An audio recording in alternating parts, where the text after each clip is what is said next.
Hello ছোট বন্ধুরা, কেমন আছো তোমরা সবাই? আবারও চলে এসেছি দ্বিতীয় শ্রেণী আরও একটি নতুন ক্লাস নিয়ে। তো আজকে আমরা চলে এসেছি 261 পৃষ্ঠায়।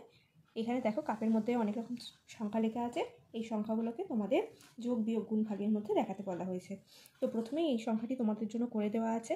তো আমি চলে যাচ্ছি দ্বিতীয় সংখ্যায়। সংখ্যাটি হলো 10। যোগের মাধ্যমে আমরা 10কে কীভাবে লিখবো? 5 আর 5 10, তাহলে আমি লিখে দিলাম 5 যোগ 5। এরপর বিয়োগের মাধ্যমে 10কে লেখাতে গেলে আমি কীভাবে লিখবো? 15 বিয়োগ 5। 15 থেকে 5 বিয়োগ করলে আমরা পেয়ে যাবো 10।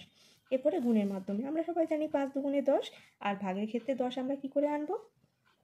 20 ভাজিত 2। তাহলেই আমরা ভাগ করলে কিন্তু আমরা 10 পাবো। এইভাবে একটা সংখ্যাকে আমরা যোগ বিয়োগ গুণ ভাগের মধ্যে দেখালাম। তো এরপরে চলে এসেছি 12। সংখ্যাটা আছে 12, যোগ করে আমরা লিখি 10 যোগ 2। বিয়োগের মাধ্যমে দেখাতে গেলে আমরা 12 কীভাবে পাবো? 14 বিয়োগ 2। গুণের মাধ্যমে 6 দুগুণে 12, আর ভাগের মাধ্যমে হলো 24 ভাজিত 2। এবার আছে 20। 20কে যোগের মধ্যে দেখাতে গেলে 10 যোগ 10 বিয়োগ হচ্ছে 30, বিয়োগ 10 করলে পাবো 20। গুণের মাধ্যমে 5 4 20, আর ভাগের মাধ্যমে 40 ভাজিত 2। তাহলেই আমরা পাবো 20। এরপর আছে 14।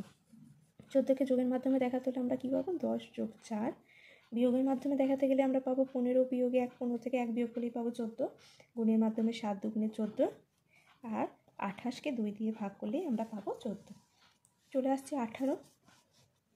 যোগের মাধ্যমে 18কে দেখায় 9 যোগ 9 করলেই আমরা পাবো 18। বিয়োগ দেখাতে গেলে 18 কীভাবে পাবো? 20 বিয়োগ 2।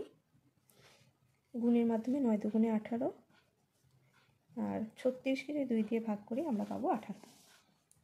30। 20-র সঙ্গে 10 যোগ করলেই পাবো 30। 40 থেকে 10 বিয়োগ করলে পাবো 30।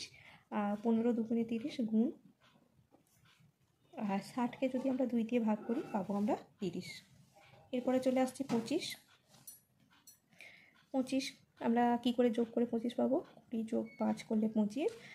30 থেকে 5 বিয়োগ করলে পাবো 25। 5কে 5 দিয়ে গুণ করলে পাবো 25, আর 50কে যদি 2 দিয়ে ভাগ করি আমরা পাবো 25। তো 261 পৃষ্ঠার একটি সংখ্যাকে যোগ বিয়োগ গুণ ভাগের মাধ্যমে প্রকাশটা আশা করবো তোমরা সকলে বুঝতে পেরেছো। প্রয়োজন হলে তোমরা কিন্তু ভিডিওটা পজ করে তোমাদের খাতায় লিখে নিতে পারো, বা বইয়ে তোমরা লিখে নিতে পারো। তো আজকের ক্লাসটা কেমন লাগলো অবশ্যই জানিও। ভালো লাগলে একটা কমেন্ট করে দিও, আর বন্ধুদের সঙ্গে অবশ্যই শেয়ার করে দিও।